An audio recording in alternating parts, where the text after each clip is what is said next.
And our goals are also going to be framed in terms of kind of, well, I ought to, or the ideal. So this is called a prevention orientation or a promotion orientation. So the behaviors are going to be the same in a goal. Let's use a new goal of saving money. Prevention orientation is going to emphasize safety, responsibility, and security. Well, I should do this. I should save my money in case of a rainy day, right? In case my car transmission blows out on me, I have a little stock of cash to help in the back, right? This is to help avoid problems. So it's very much, I ought to do this. That's how they frame the problem. So they may buy things on sale because it helps with saving money. And that behavior is going to be reinforced because they're saying, hey, I'm saving money in case I need it for a rainy day. That's a prevention orientation. Whereas a promotion orientation emphasizes hopes, accomplishments, and advancement needs. These are ideals, and this brings pleasure. Right? Bringing pleasure and engaging that behavior. So we may have the same behavior of saving money, right? But this person with a promotion orientation might say, hey, I'm going to buy that clearance thing to save money because I really want to go to Disney World once it opens back up after the coronavirus has faded. Or hopefully, right?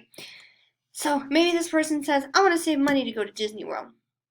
It's promotion orientation. This is an ideal. They want to go on vacation, looking at those hopes and accomplishments and executing the same goal and behavior. So make sure you know the difference between these two. So now the cybernetic process of self-regulation. This is just the idea that we weigh the discrepancy between the goal we want and our goal progress. So our self-regulation is going to depend heavily on our actual versus expected progress. So how much are we progressing toward our goal, and how much would we like to progress toward our goal? So we're looking at the discrepancy or the difference between our current state and the desired state, or closing the gap, if you will. So largely when we find that that gap is higher than we expected, let's say your expected progress is quite far, but your actual progress, no, that's for the second one. Let's say your expected progress is quite far, and your actual progress is quite far. Maybe you're like so close to achieving that goal. Let's say you're working on an assignment or a presentation for class, right? You're like, oh, I'm almost done with this paper. I just need to put in the conclusion and I'm almost done. Well, this can lead to positive feelings, which can then lead to what's called coasting. So we may divert our efforts to other goals that may not be as close to achieved. So maybe we're like, okay, well, I'm almost done with this paper. I really got to start this presentation for psych, so let me go do that. In the opposite scenario, let's say your actual progress is lower than that discrepancy, that gap. Your actual progress is much lower than you expected at this point. You waited till the night it was due, and you got to get it done in about 5 hours. It's due at midnight. It's already 7 o'clock. You got to get going. This is going to spark some negative feelings inside of you, and they're going to motivate you to exert greater effort on focusing on that one goal because you're trying to close the gap in the discrepancy between your desired state and your current state. I hope that makes sense. If not, make sure you email me because I would love to talk about it with you. Now, with highlighting one goal or balancing between goals, because like I said, we have a lot of goals happening at one time. We look at commitment versus progress interpretation. So we talked about commitment a little bit in addressing how much, I don't want to explain this using the word commit, but how much of our efforts we use to stick to that goal. Whereas progress kind of looks at a stagnant point in time. Think of commitment as kind of like the state of being or your feelings towards the goal, whereas progress is actually kind of like a tangible thing that we measure in goal completion. So maybe you have a high commitment to losing weight and not eating sugary foods, right? So you have a lot of motivation going into that commitment. Whereas progress could be something like the amount of weight you're losing. Maybe you had excess weight because you're consuming too much sugary food. That's the idea of this commitment versus progress interpretation. So actions related to commitment are going to highlight the goal pursuit and are going to be put forth more effort. We're going to put forth more effort in sticking to that commitment. Whereas actions related to progress balance goals and other goals and less effort into the focal goal. So think of commitment as kind of a generalized span. I'm trying to give a good example. Aha! Think of actions related to commitment as kind of a whole or reframing different progress. I know that sounds kind of confusing, but reframing is going to be the key here. You want to view the situation as a part of a whole.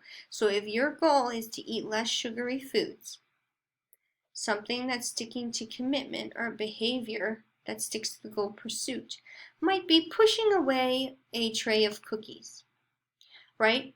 Or not engaging in a bowl of ice cream at night because you ate a salad at lunch.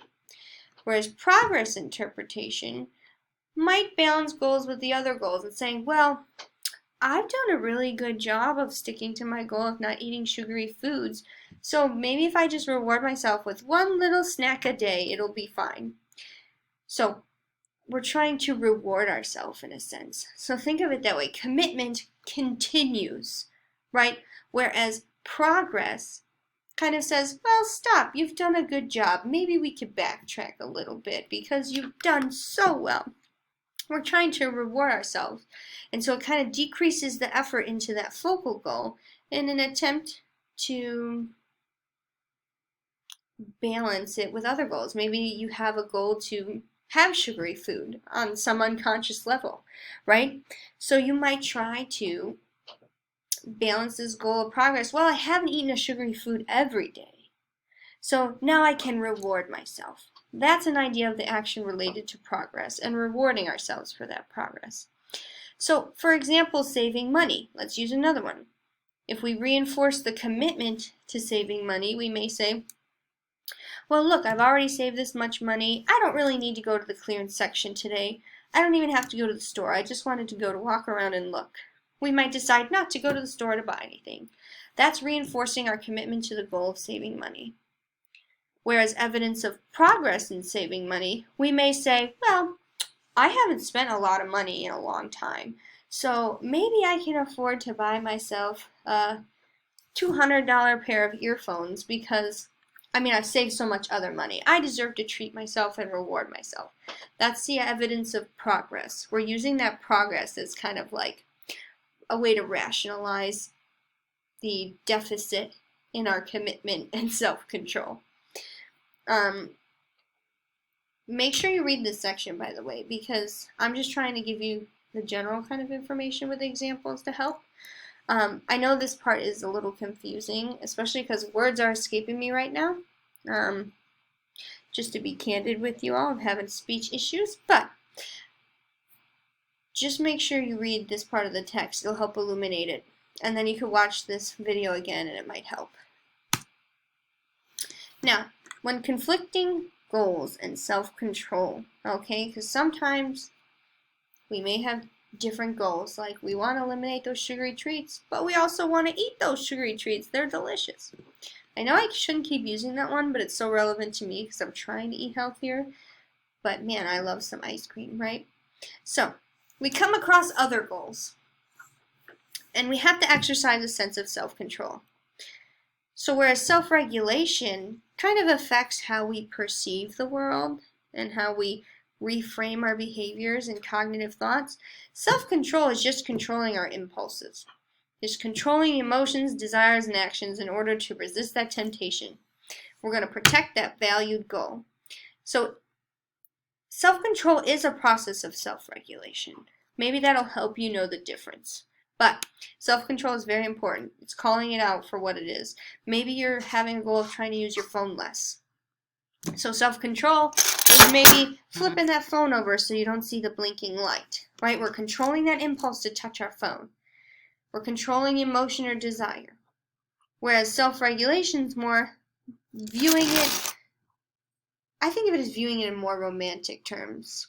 And what I mean by that is like elaborating on it more. Like, well, if I don't engage on my phone more, I'll be able to spend more time with my family and give them more of my attention. And I can go on my phone at bedtime to help me relax and talk to my friends, right? That is a process of self-regulation. We're trying to look at those long-term interests versus our immediate gratification.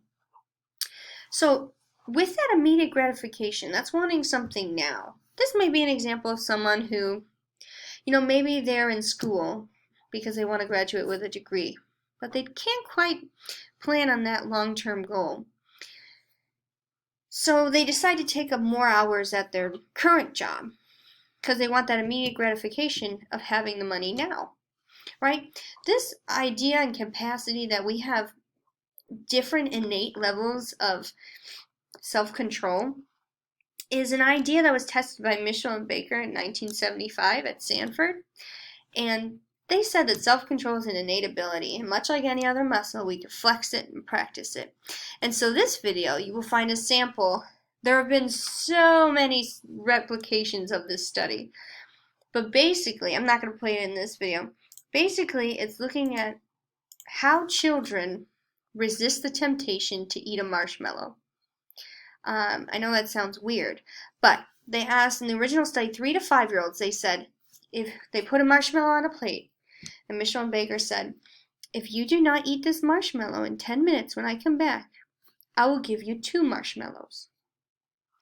And so what you find is different videos. Some kids succumbed and ate the marshmallow before the researcher came back. Others waited. They would smell it, play with it, lick it, right? Do little things because they were trying to practice that self-control so that they could have that long-term interest of doubling, right, the amount of sweets they have. And it was found actually that in the future, that this study, the children who were able to delay that gratification were more likely to do well in academics and other life ventures when compared to the children who needed that immediate gratification. So there may be something to that as maybe a personality trait or temperament or just that innate ability to control ourselves and practice that muscle. So, with that, self-control is also a limited resource. We can only control ourselves so